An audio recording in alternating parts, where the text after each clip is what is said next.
Hello, ladies and gentlemen. Welcome to Truly Odd Pod. Today we will be discussing game news and movie news. I am your host, Jonathan Garcia. Here with us today we have gamer insider Joe Garcia. Hello, everybody. So let's get to it. Today, for our first topic, we have GTA 6. Rumors are set to cost $100. Joe, what are you thinking?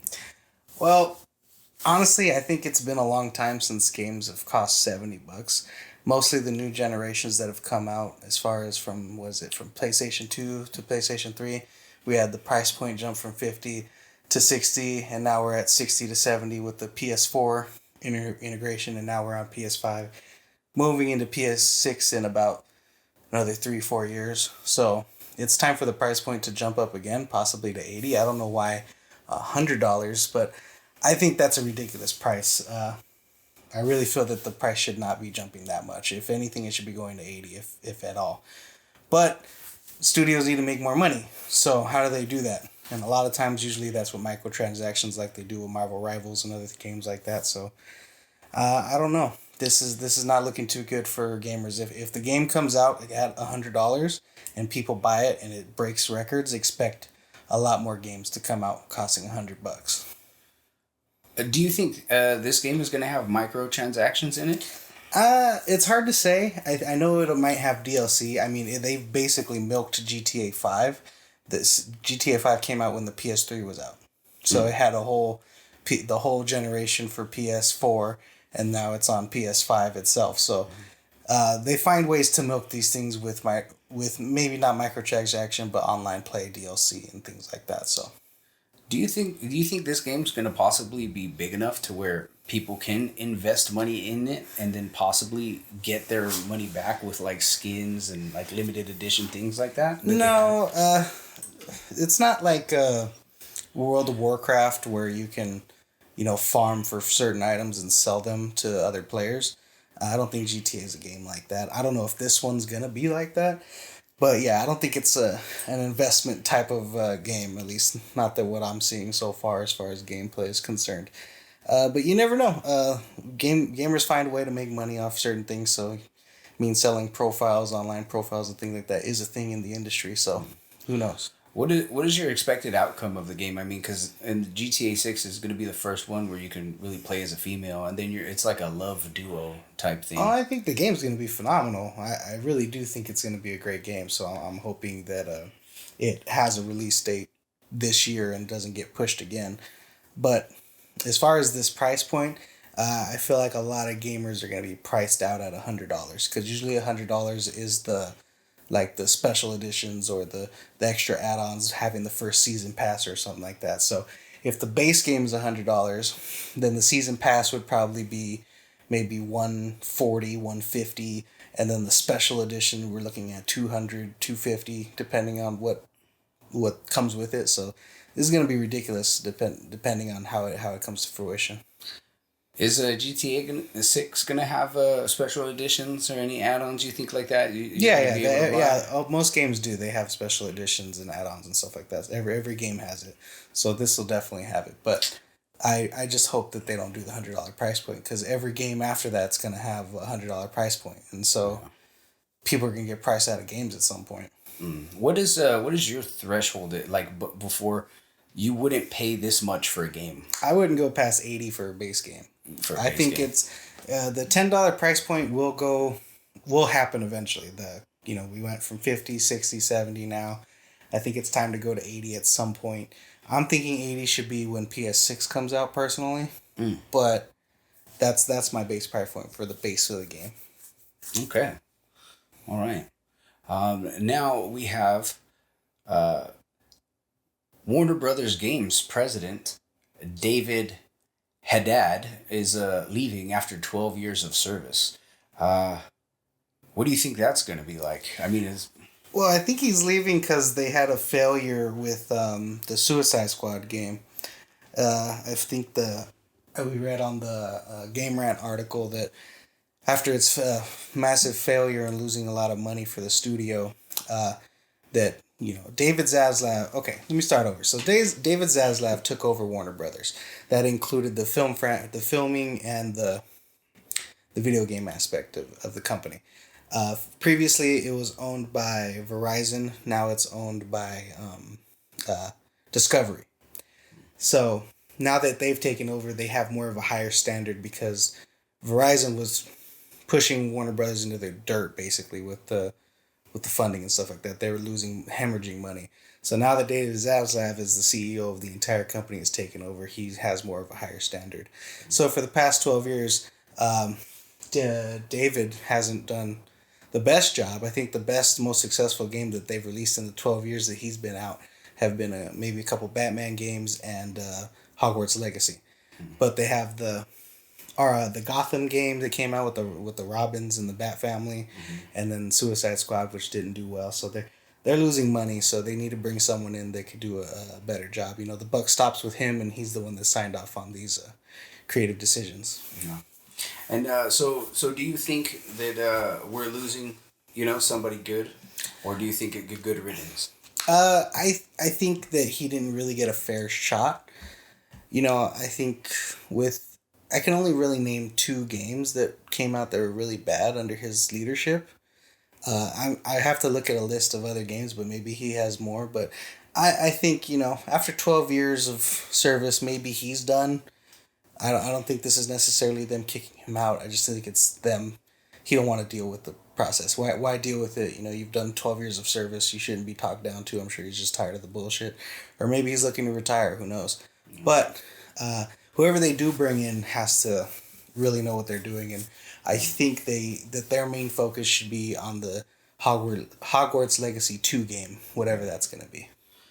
What are you thinking about the way DC is handling all this stuff? I mean, even from the movies to the video games, they haven't even, They have a long way to go. They just took over the company, I want to say maybe 2, almost 3 years ago. So you don't really see those changes until 3 years after someone's taken over, or at least a year. So, I mean, they've canceled a lot. They canceled the Batgirl movie.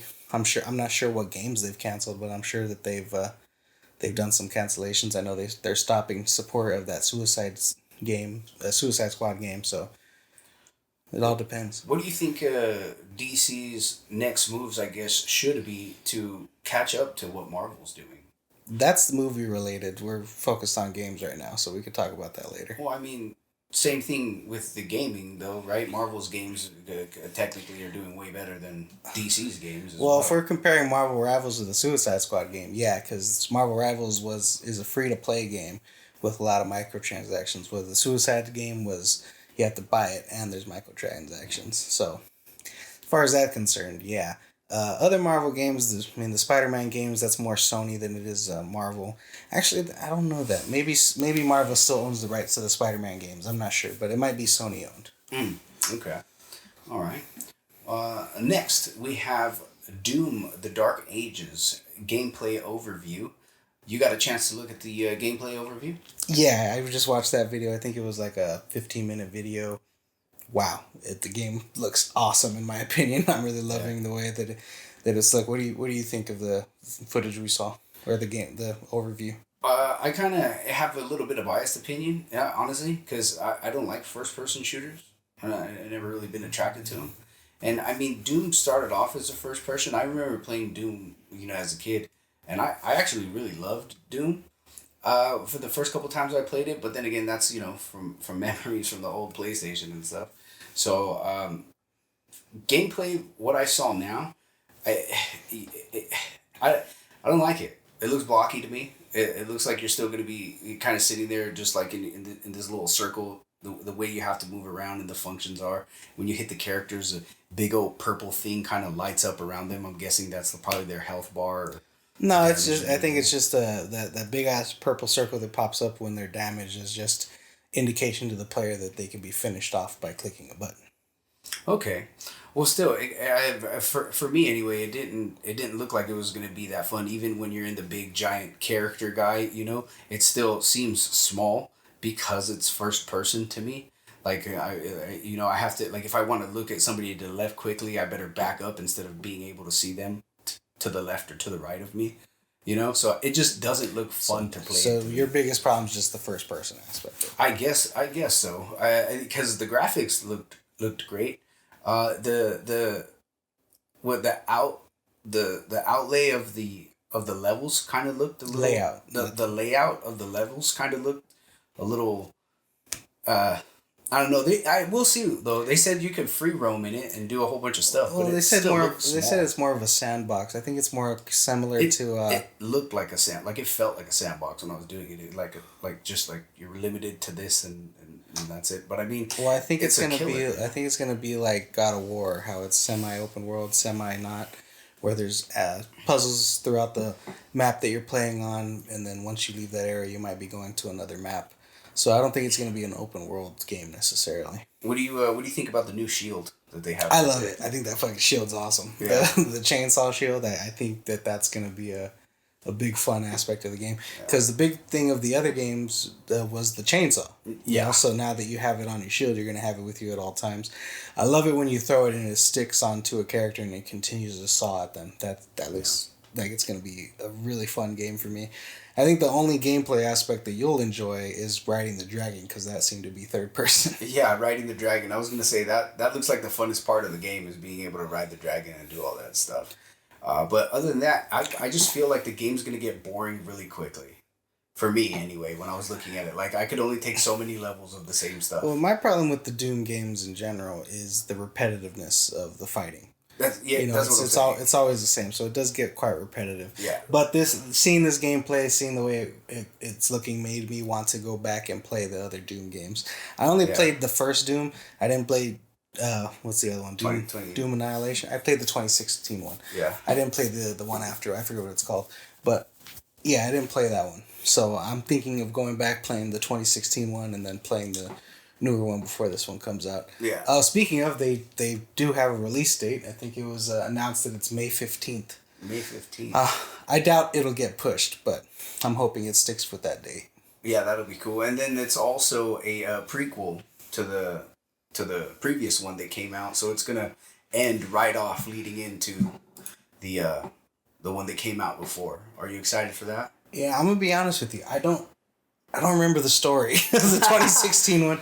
I played the game just to go and kill things and shoot things. I really don't pay attention to the story. I mostly listen to podcasts while I play games, depending on the type of game. So now I'm thinking to go back and actually pay attention to the story to see what the hell's happening, because I mean, there might be nice fluidity into the prequel.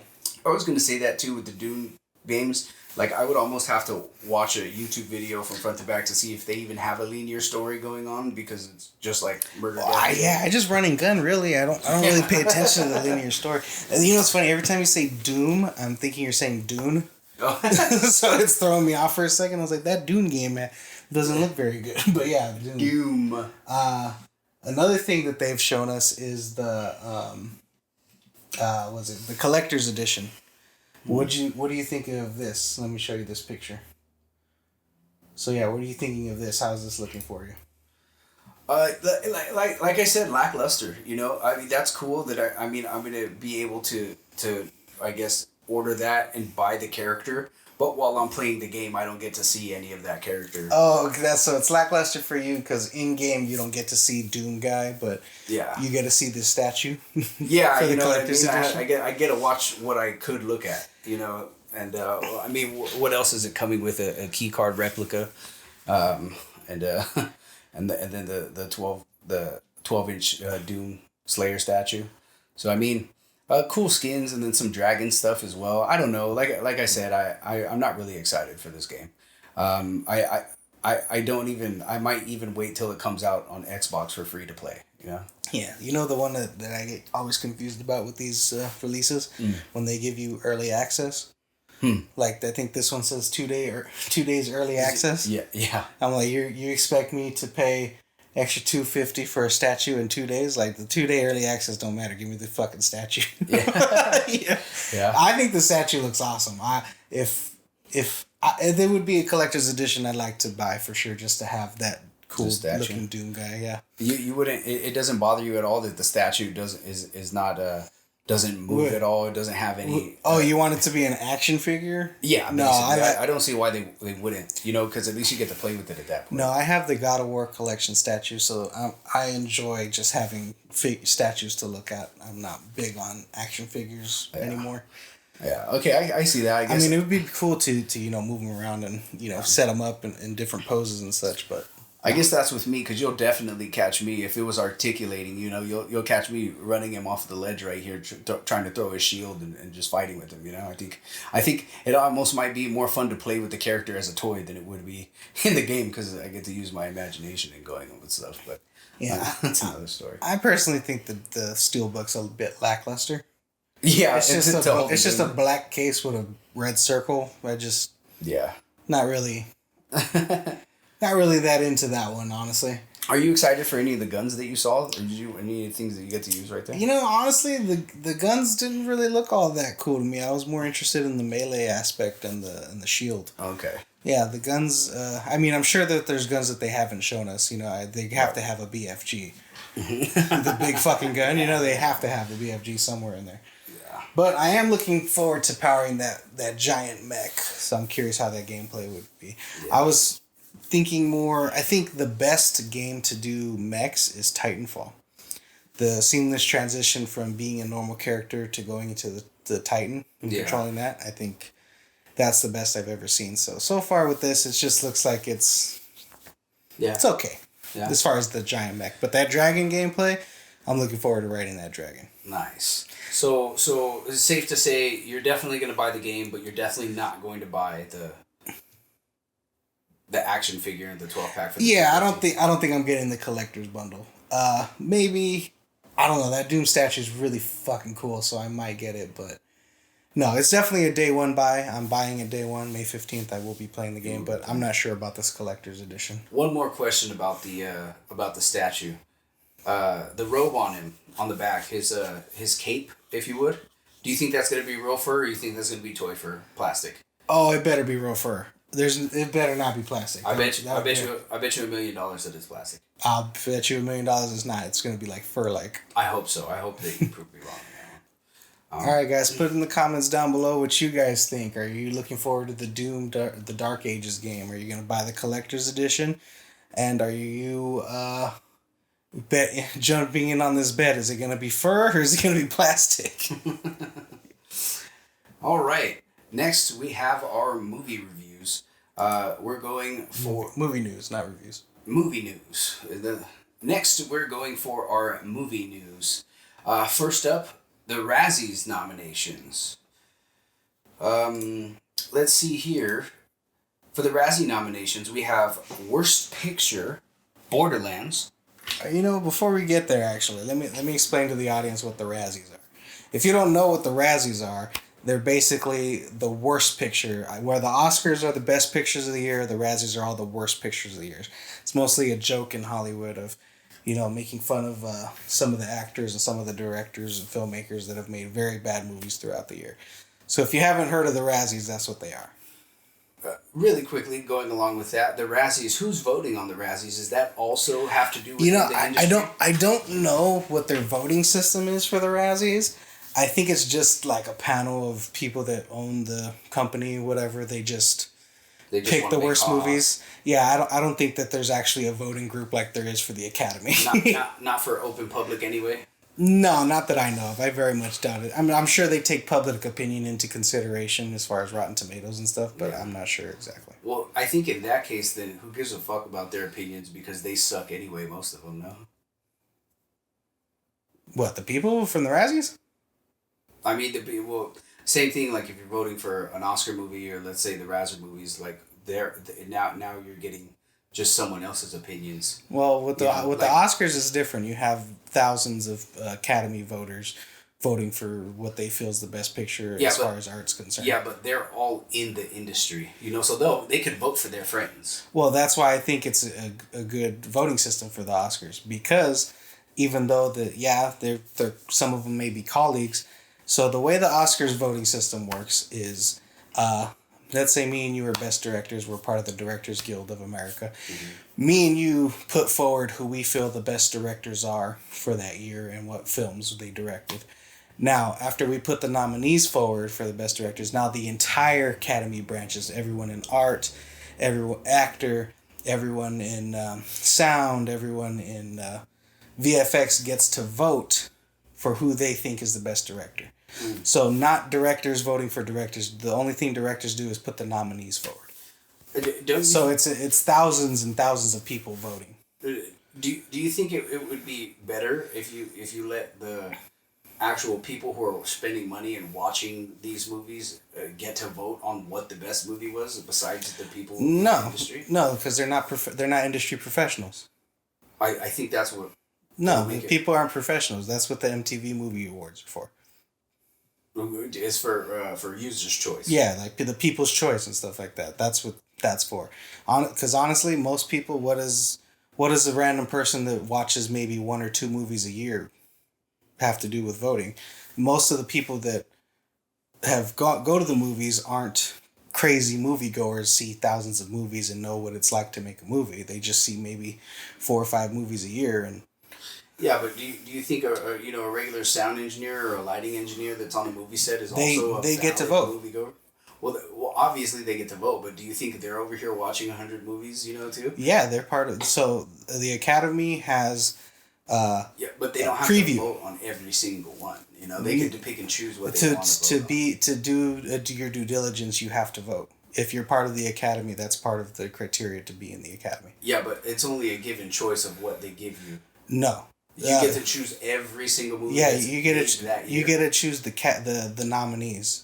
Because every nominee has been inputted by certain people. Well, that's what I'm saying. That you're given a list of who to vote for. So the directors in the industry get to put forth the director nominees, and then everyone else in the Academy gets to vote for who they feel was the best director.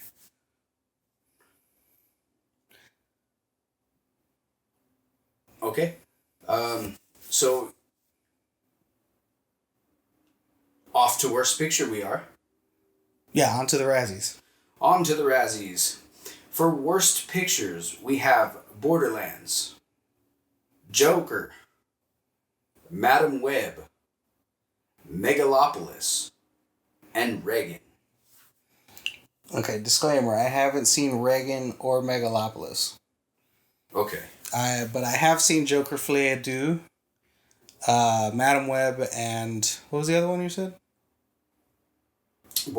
Borderlands, yeah. Horrible movies. At least those 3 movies definitely deserve to be on the worst picture list. I think that they have a glaring omission, though, that movie that needs to be added to that list. Which one? I have not seen Reagan or Megalopolis, so I would be willing so far to drop one of those just because I haven't seen it, but Craven deserves to be on that list of worst films of the year. That is probably one of the worst movies I've seen since Madam Web. Madam Web was probably the worst movie on that list, in my opinion. Worse than which movies? Have you seen any of the movies on that list? Well, full disclaimer, I don't watch movies that I think are going to be stupid. Well, yeah, but I'm saying, have you seen any movies on that list? No, that's what I said. Full disclaimer. When I seen the preview for them, I really didn't. So you didn't. So no. I haven't seen any of these movies. Yeah, no, I didn't like the preview, so I'm like definitely not gonna watch that. They pretty much give me the whole movie in the preview anyway.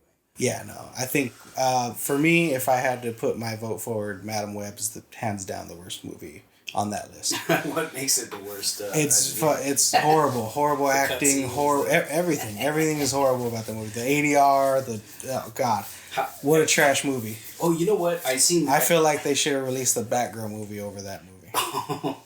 I did catch the ending of Madam Web. A spoiler alert. How does she lose her eyesight? I mean, she falls in the water and bam, A firework flies by her face. That's how a firework flies by her face. That's how she loses her power. So dumb. Very dumb movie. Oh man. On to worst actor. We have Jack Black. Zachary Levi. Well, what does it say? What it for? Jack Black for what? Let's see. Jack Black for Dear Santa. Zachary Levi for Arnold and the Purple Crayon. Joaquin Phoenix for the Joker. Dennis Quaid for Reagan. And Jerry Seinfeld for Unfrosted. Okay, I have not seen Unfrosted, Reagan, or Purple Crayon. So, or I haven't seen that Santa movie either. So basically, it would be Walking Phoenix, right? Yeah.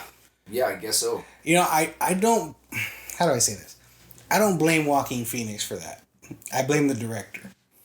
The director gives the direction and the actor just goes for it. So I'm sure the director told him to act that way. So I don't blame Joaquin Phoenix. He's a great actor. I think he was just in a bad movie. Yeah. What do you think went wrong with that movie? I mean, so much. The director was probably up his own butt. But it's the same director. You know, what made him change where... He had full power because the last one made $1 billion. So they gave him full carte blanche and he's like, hey, I'm going to do whatever the hell I want. No offense to... I mean, most directors, like, good director... No offense. He's a good director, but most big directors like Steven Spielberg get carte blanche, but he's proven himself over many years. Right. This director, I just think he had an idea and it didn't work. Yeah. Yeah, that's all. Horrible execution. But yeah, I think very poor execution. Next, we have Worst Actress. Cate Blanchett for Borderlands. Lady Gaga, The Joker. Bryce Dallas Howard for Argyle. Dakota Johnson for Madam Web.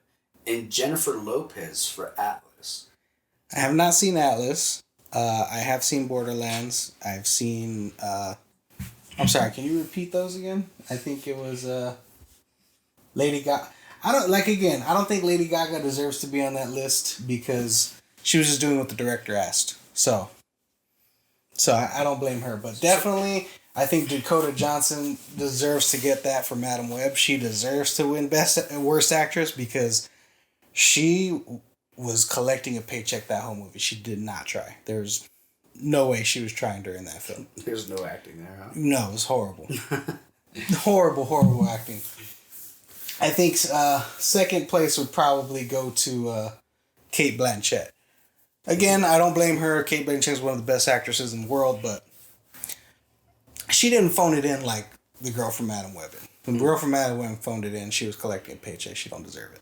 Yeah, she didn't deserve the paycheck. I'll just say that. What do you think? Cate Blanchett was at least having fun with the role? Yeah, she was having fun with the role. She was actually trying. I didn't feel like she was phoning it in. Okay. Best supporting actor. You mean worst? Oh, best worst supporting actor. Jack Black, voice only for the Borderlands. Kevin Hart for the Borderlands. Shia LaBeouf in drag in Megalopolis.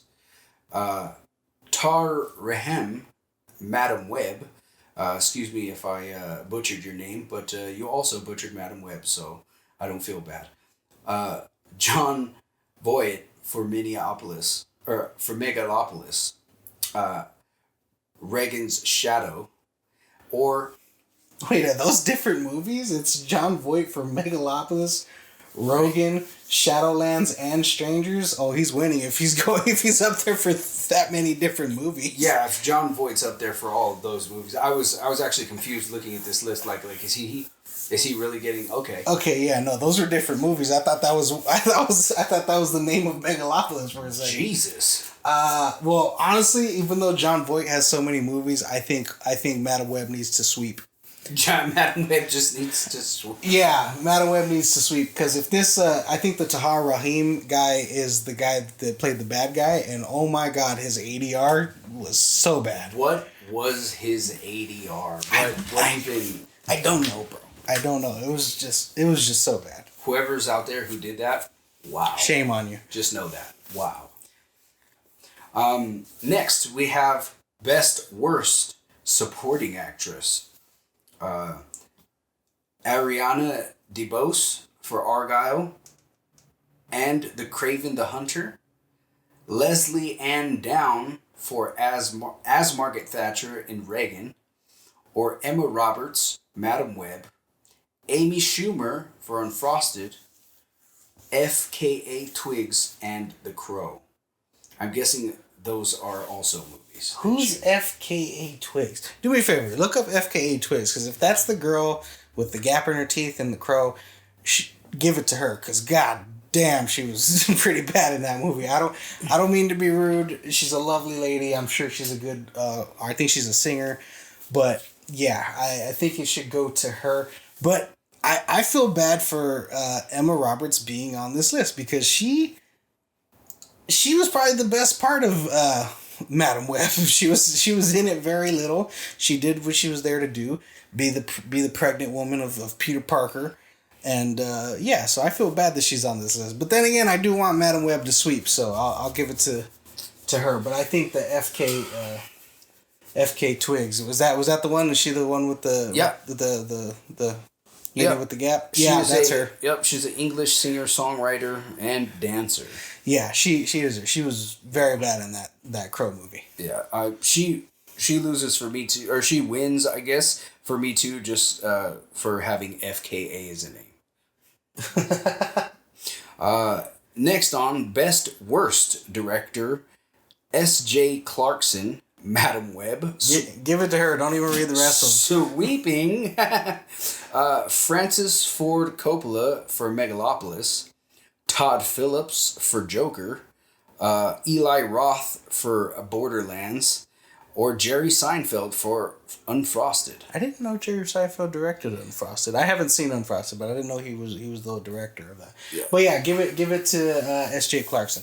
Madam Web, absolutely. Got you. Hands down, huh? Yeah, I might not have seen the Francis Ford Coppola one and the Jerry Seinfeld one, but out of the other ones, give it to Madam Web, absolutely. I kind of wish whoever wins this never gets to direct again.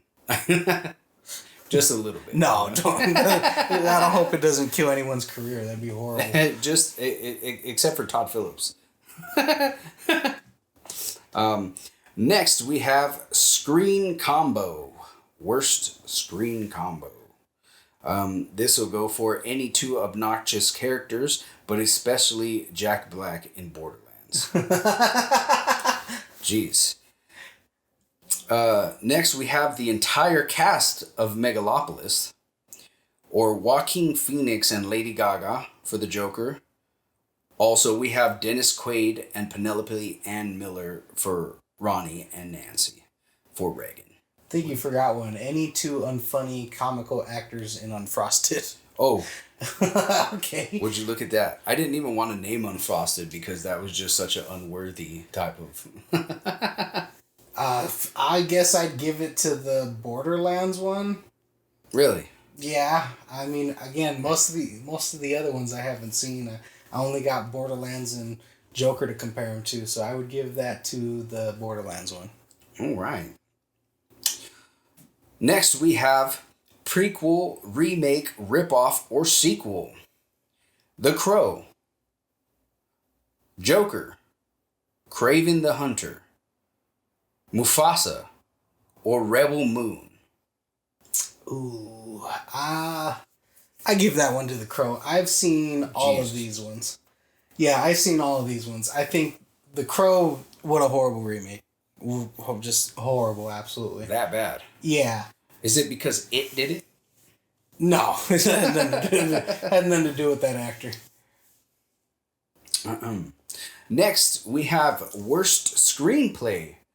Joker, Kraven the Hunter, Madam Web, Megalopolis, or Reagan. Madam Web. I'm hoping Madam Web sweeps. You hope it I sweeps. want them to win all the categories. They deserve all the Razzies that they're going to get. Shame, shame, shame, all the shame on you, Madam Web.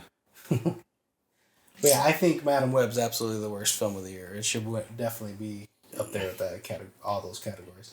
But I do think Kraven the Hunter also needs to be more recognized for as bad as it was. So, all right, ladies and gentlemen, please leave down in the comments your thoughts and opinions and what you think on the Razzies. Next, we have up the Oscar nominations for this year. Joe, are you excited for the movies that came out for the Oscars this year? I'm going to be honest with you. I haven't seen a lot of the films that have been nominated, at least some of the ones that I've read. So I can't say I'm that excited this year.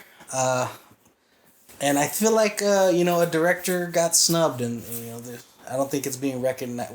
Certain films not being as recognized as it should be. All right. So let's go ahead and start off with the Best Picture. We have Anora, We have The Brutalist. We have Concave, Dune Part 2,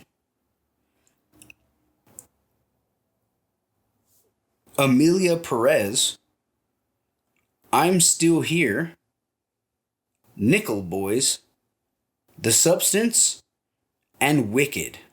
I think you missed one there. It's called The Complete Unknown. I just thought they didn't know what they were saying. Oh, no, that's the movie title. No, that's the movie title, Complete Unknown. So out of this list, I have seen Dune Part 2, and that's about it, and Wicked. It's very interesting list they have here. I haven't been able to go to the theaters to see any of these movies. At least maybe I missed the release dates. That's the one bad thing about some of the Oscar nominees is it's hard to find where to watch these movies. But now I'm hoping since they have nominated some of these films that they'll be re-released into theaters so I get a chance to check them out. I do know that Anora looks really good and it looks really filthy too. So with Mickey, I think her name is Mickey Madison. She seems to have done a great performance, so I'm looking forward to seeing that. And I also want to see Conclave. I think that's the one about them trying to find a new pope. It's with Stanley Tucci and Voldemort. Damn, what's his name? Ray Fiennes. Ray Fiennes. So I'm hoping to see that one too.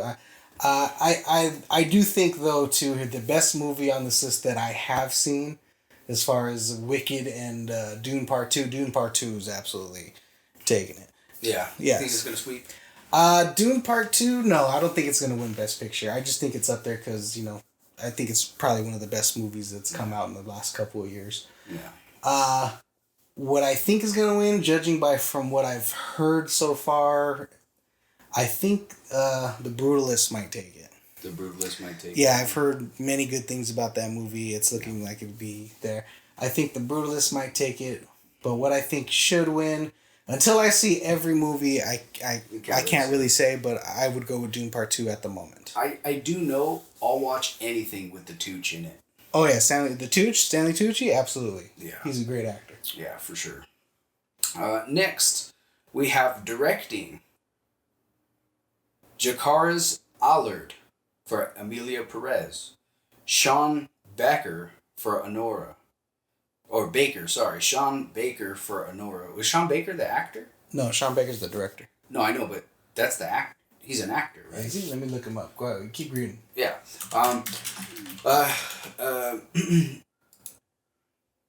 Bradley Corbett, The Brutalist.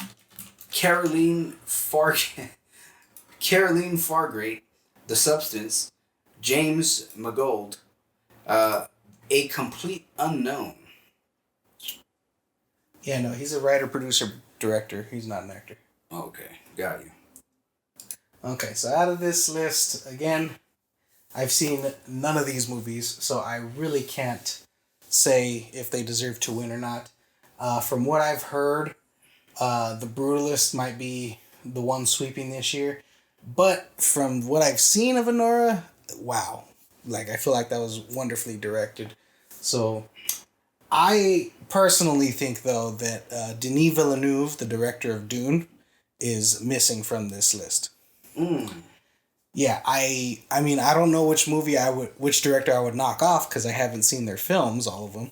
Right. But I feel Denis Villeneuve definitely deserved to be up for Best Director. Yeah. So I'm hoping that within the next couple of months, at least before the Oscars, we can go over this list one more time and give our predictions, and hopefully I'd be able to watch all the nominees because I like every year watching all the nominated films just to see what's the hype is. I see. Next, we have actor in a leading role. Adrian Brody for The Brutalist. Timothy Chalamet for A Complete Unknown. Coleman Domingo for Sing Sing. Ralph Fiennes for Conclave. And Sebastian Stan for The Apprentice. Oh, again, haven't seen these movies, so I'm just going to let you continue on to the next subject. But I do think Ray Fiennes is the best actor in the world that has yet to win an Oscar. So I'm hoping this is his year. I think before him, the other actor that not recently won, last year was Brendan Fraser. I was very happy that he won last year. Oh yeah, but yeah, I think he's one of the best actors in the world without an Oscar right now, Ray Fiennes. So I'm hoping he wins. All right. Next, we have actress in a leading role with Cynthia Erivo for Wicked, Clara Sophia Gayson for Emily Perez, Mickey Madison for Honora, Demi Moore for The Substance, and Fernanda Torres in I'm Still Here. I've seen Wicked. I don't think Cynthia Erivo deserves to be on this list. Like I said, I don't know who I would add or knock off, but I just feel she was on this list because the movie was good. I don't think she did particularly great acting in the movie. It was kind of subpar and normal, so... Is it maybe because she was singing and acting? Maybe. Her singing's wonderful. She has a beautiful voice, so that could be it. But I don't feel like she deserves to be on this list. Maybe I'm wrong, but who knows? It's just my opinion. Next, we have actor in a supporting role for... We have Yura Borstov for Honora, Kieran Culkin for A Real Pain, Edward Norton for Complete Unknown, Guy Pearce in The Brutalist, or Jeremy Strong in The Apprentice. Yep. Again, haven't seen any of it, so congratulations to all the nominees. Congratulations, nominees. Actress in a supporting role, we have Monica Barbeau, A Complete Unknown, Ariana Grande in Wicked, Felicity Jones in The Brutalist, Isabella Rossellini in Conclave, or Zoe Saldana in Emily Perez. You know, with this list, I feel that they've done something really messed up. Ariana Grande is a co-lead in Wicked. It's both of their movies. She should not be under the supporting actress list. They basically just put her there so the girls wouldn't compete with each other in Best Actor. So she don't deserve to be on this list. She deserves to probably be on the other list, if any list at all. But I think studios that do this is pretty messed up. Since they're not the first studio to do this. I know that what's his name? Christian Bale. You remember the movie Fighter with Mark Wahlberg and Christian Bale? Yeah. Would you say in that movie that they're both leads, Mark Wahlberg and Christian Bale? Or do you think Christian Bale was supporting? No, yeah, I guess I would say, in my personal opinion, they were both leads because you followed both of their stories almost equally. You know, yeah. One brother So after the that year they did the same thing. They put Christian Bale as a supporting actor when he should have been a lead actor. So I think that's messed up what they're doing here. So, but I mean, I think maybe it's due to the screenplay or not even the script. You know, because of the script, there's always a lead. Not even. There's a movie out there called. Damn it, what's this called? I think Shakespeare. I'm not sure if it's Shakespeare in Love or it's a movie like that. What's her name? Dame. Is it Dame Judi Dench? Judi Dench. Dame Judi Dench showed up in that movie for 3 to 5 minutes of screen time, and she got Best Supporting Actress. Talk about rigged. Yeah, no, I wouldn't necessarily say it's rigged, but yeah, she probably didn't deserve to be nominated for Supporting Actress. That was more of a cameo, if anything. Right. But that's basically what I'm saying. That some of these placements aren't just maybe they're putting it for supporting the story instead of supporting the actual role. You know, in some of them. I don't know, but Ariana Grande needs to be in Best Actress. That she's a co-lead, not a supporting actress. And next we have animated feature film. Nominees are Flow, Inside Out 2, Memoir of a Snail, Wallace and Gromit, and The Wild Robot. What do you think's taking it here? I've only seen 2 of these. I've never heard of Flow, so I'm very curious to see. I like animated films, so I'm very curious to see all of these other ones. Memoir of a Snail and Wallace and Gromit. I don't know. I've only seen Inside Out 2 and Wild Robot. For me, it's between those 2 at the moment. and I think Wild Robots should take it. That is an absolutely phenomenal film. Almost made me cry. Such a good film. Really? Yeah. I think it was a DreamWorks film. DreamWorks killed it with this film. They did really, really good. And Lupita Nyong'o did fantastic also. Next, we have the cinematography.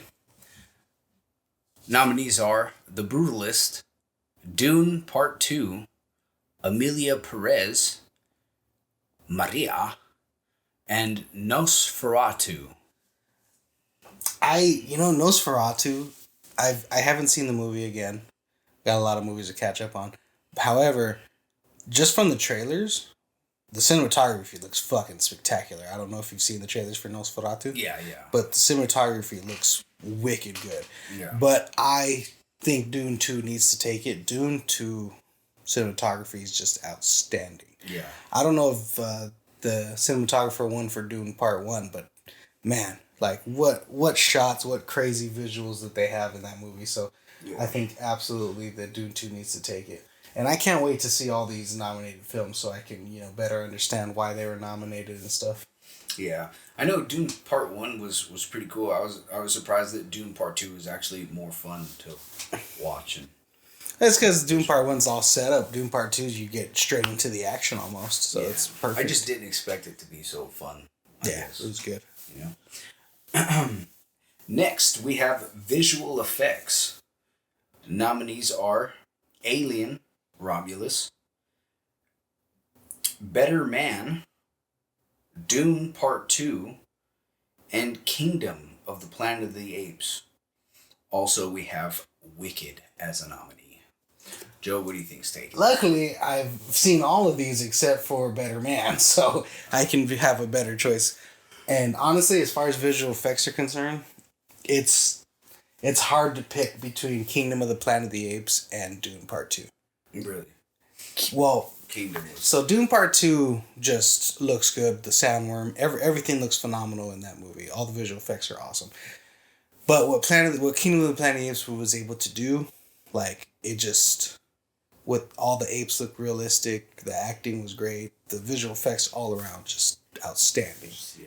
Yeah, all these movies I think deserve to be nominated. Even Wicked. Wicked looked wonderful, very colorful. CGI was great. Nothing seamless, but I think the most seamless and like un-CGI of CGI, like if you're just looking for movies that look the most realistic out of this list, is Dune Part 2. With Dune Part 2, I never saw CGI and I'm like, oh, that's CGI. But Kingdom of the Planet of the Apes, there's certain scenes, with the apes that clearly like it looks CGI-ish, but damn, it looks great. Yeah. Oh, overall, it was. Yeah. It was good. Yeah, absolutely. Yeah, I enjoyed that movie as well. Well, all right. That's it. We have. That is the news for today. Please tune in again for next time. And also remember to like and subscribe. Leave us your comments down below. Tell us what you think, things we should add, things we should take out, and your opinions. Have a lovely day, everybody. Peace.